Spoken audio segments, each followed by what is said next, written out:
Three young men are on trial charged in the hazing death of FAMU drum major Robert Champion Jr. The trio claim they had nothing to do with the bus beating that happened in a hotel parking lot right after the 2011 Florida Classic football game.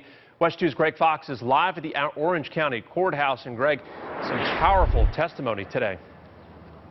I think it's fair to say that any parent reading about, listening, or watching the testimony in court today would find it hard not to think about the potential risk to their own children at any grade level in athletics, clubs, organizations that might have similar rituals or hazing type activities. And today, some of the witnesses inside talked about that deadly night.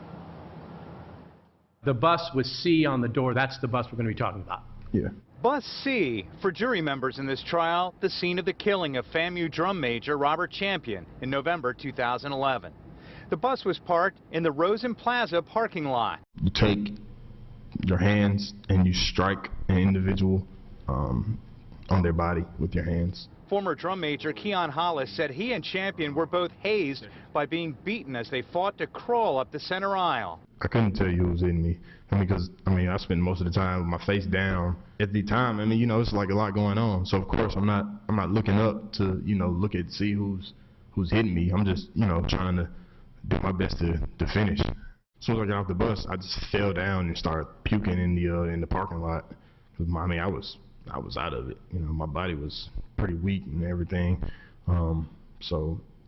That's pretty much what I remember. Later, Hollis learned Champion was hospitalized and died from the beating.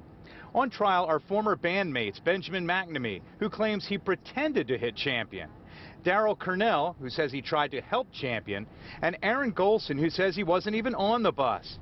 The testimony again challenges the courage of Champion's parents to relive their son's final moments, but outside court they told me their message, that hazing can kill, and it gives them the strength to warn parents to help protect their kids. Not on my watch.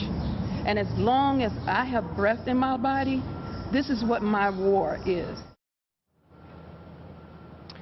And we'll have more sound from the Champions coming up at 5. Also, more testimony from today as it continues right now. And I'll have a breakdown at 5 of the various hazing rituals that were talked about in court today and what they meant for students who were being beaten.